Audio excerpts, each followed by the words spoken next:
Good afternoon. If I'm making a Warcraft video, then it must be Saturday. As always, my name is JC and welcome to my channel, Every Man's Thoughts. Today we're going to be concentrating on things you should be doing immediately after hitting level cap in Shadowlands to make sure you don't fall behind. Before we get started, starting next week I will be making Warcraft videos every Wednesday and Saturday, so if this is something that is of interest to you, please consider a like or a subscribe, and let's jump right in. Today we're going to start with Legendaries. Obviously, Legendaries and Legendary effects are going to be one of the more important systems for overall character output.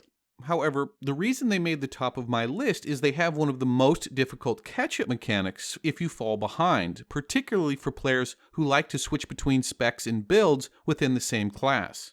The only way you can acquire a Legendary recipe is by spending a new Shadowlands currency called Soul Ash. Soul Ash itself can only be acquired by running the new Shadowlands dungeon Torghast. Like so many other things, Soul Ash has a weekly cap, so in order to maximize the allotment, we need to do a Torghast full clear. The problem is the higher floors of Torghast are going to be very difficult at current gear levels, even if you go in as a group.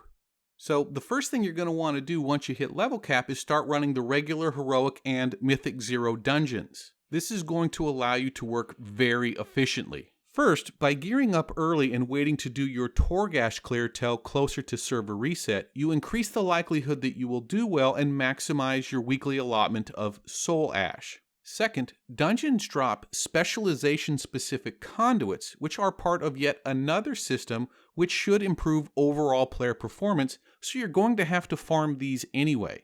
Finally, daily, regular, and heroic dungeon quests have a separate reputation award. These reputations are very likely going to be involved in unlocking flight at a later patch, and this is the most efficient way to farm that reputation.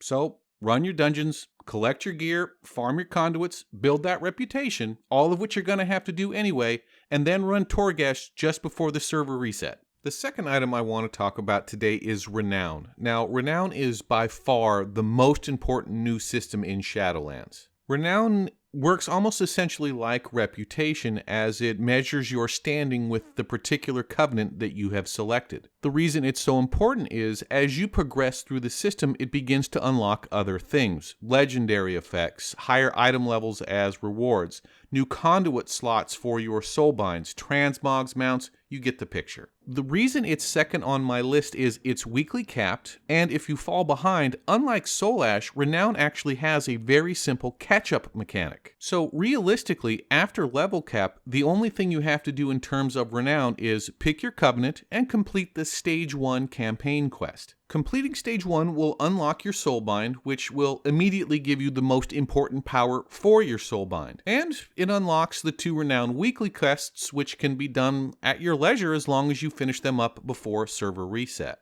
Okay, so let's summarize here. We just hit level 60, what do? Well, of course, the first thing we do is we pick a covenant. In fact, you probably should have done that during the leveling process. That way you could have already taken care of many of the ancillary quests. Once you have a covenant selected, finish the Stage 1 campaign quest to unlock your primary soulbind ability. Now that we've got that done, we're going to move on to our daily dungeons. If you recall, the dungeons are going to give us gear for Torghast, specialization-specific conduits for our soulbind, and some reputation which may play a role down the line. Once you finish the regular and heroic daily dungeon, you're quite literally done. The amazing thing about Shadowlands is there is an absolute ton of content, but it's all on a weekly lockout, so it allows you to engage the content on your time frame.